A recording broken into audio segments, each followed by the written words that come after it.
The high school football season kicks off this weekend in the metro area. Unfortunately, for the Grand Street Campus Wolves, this season's PSL defending champions, divisional title holders, their head coach, Bruce Eugene, was recently suspended from his duties pending an investigation by the DOE. Now, the big question is, will Coach Eugene return to the sidelines in time for this Friday's season kickoff at the Aviator Sports Plex against the Dutchmen of Erasmus Hall? Now, joining me is a new face in the place, Laura Amato, sports editor for the Courier Life's Brooklyn Daily. Welcome. Than're having me. So you're a newbie here, right? I am. A couple months in. Settling in. Trial by fire, right? Exactly, and right? Also an all too familiar face, Chris Legree, executive director and founder of the Mo Better Jaguars Empire State Youth Football and advisor to Grand Street's Bruce Eugene. All right, last week, let me explain how I found out. I'm rolling up, we're driving, me and my cameraman, rolling up to do a story on Bruce about the upcoming season. Soon as I pull up, he says, I've just been suspended. And I guess the news spread like wildfire from there. We have misappropriation of funds on both sides by him and the principal, Mr. Jacino. We also have the allegations against Bruce about misappropriating funds. We have recruitment. We have all types of intrigue. We have basically a scandal here, but it's also a repetition of last year. Last year, Bruce also was suspended. Now, how you guys see it, go from there.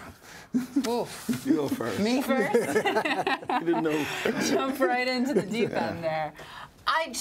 It's kind of makes your head spin, doesn't it? I mean, like you said, I'm kind of new to the scene here in city sports, and it's a brand new world of craziness, and he said, she said, they all maybe did, and it's just, it's overwhelming, I guess. The thing from my perspective, I cover high school sports. I want to see the kids succeed, want to see the kids win games, play competitive games. So the thing that I want to be sure of whenever I'm writing anything or covering anything is that the kids are getting a fair shot at playing. So I guess that's kind of my focus, and I just want to make sure that I get to see a game on Friday has been my concern over the past couple of days. So hopefully we'll be all set and ready to go on Friday night.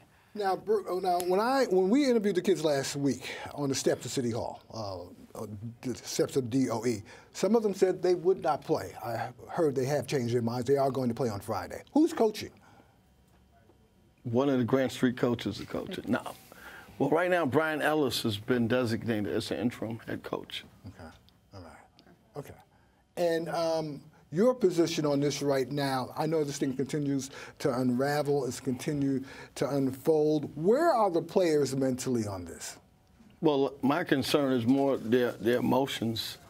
When you get ready for a season, particularly when you're a defending champ, football's an emotional game.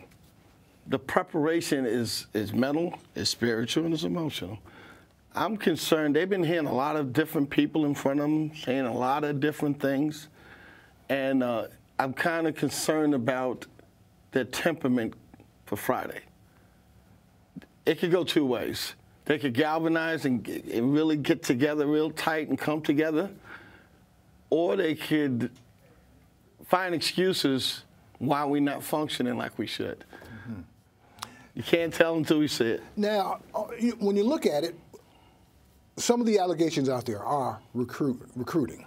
Also, there are also other allegations out there about misappropriation of funds on the part of Bruce. These are allegations also. Also, there's rumors about misappropriation of funds on the principal, Jacino's part. Yeah. So, the principal's under investigation right now for allegedly taking about $7,000, $6,000 or $7,000 from the parent club last year.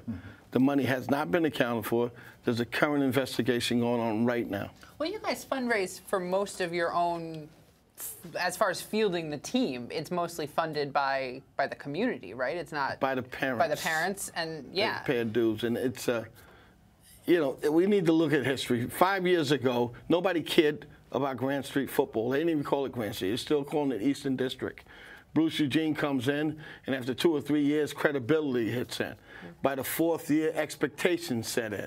By the 5th year, they're undefeated in the city championship. First Afro-American coach to ever win.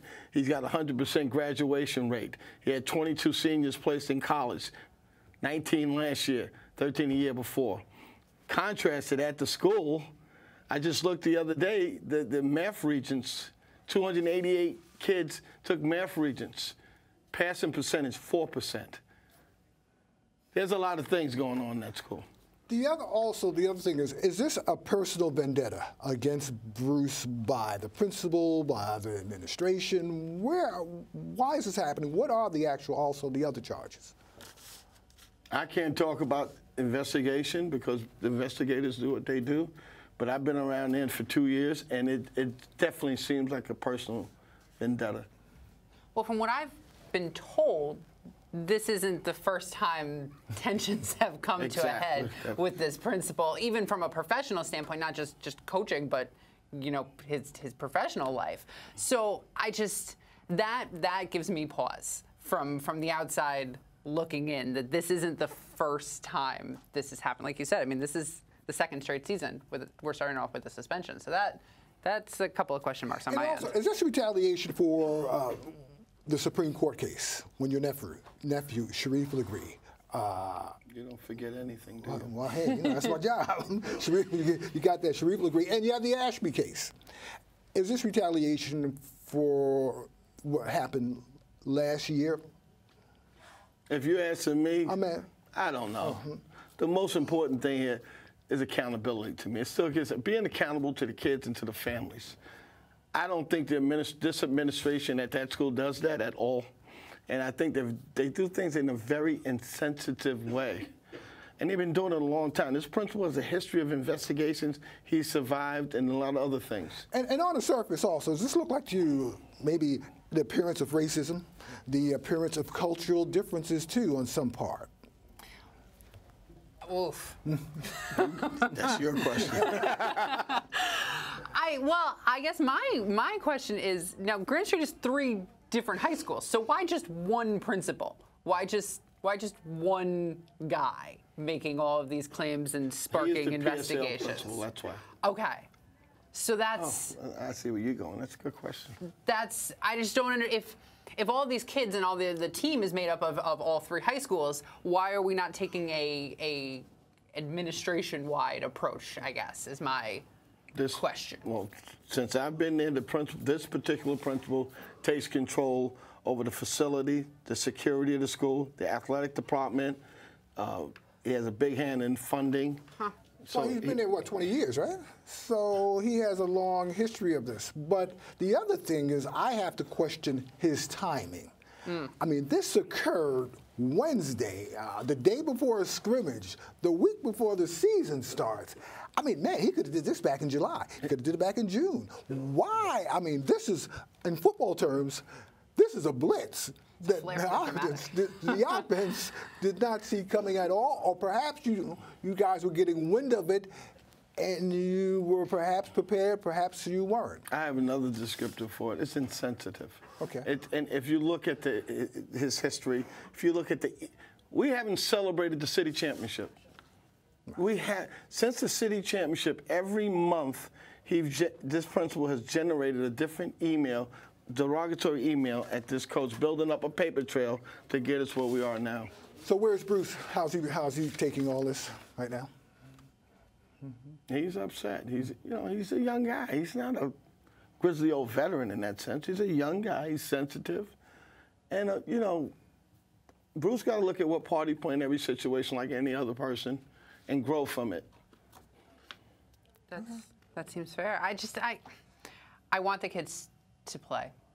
And I not even for me writing a story about it, but the best way to react to this is go out and play a good football game and hit something. And speaking of the game, who's going to win? Me. You first. Me.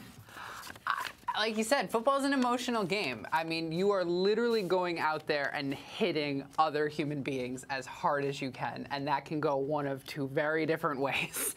So I think if you guys don't go out there and hit them in the nose from that opening whistle, it's going to be tough. So there's no gray areas, either black or white. I was going to echo the same thing. I think the beginning of these games are so important because this first 6 minutes is all adrenaline and excitement and big plays. Erasmus is going to look to strike something big early just to build their confidence up. All right. Well, Bella's here. Welcome. Thanks. You'll be back again. Yeah, you're very good. And also, Yeah. we'll have you back also, for sure.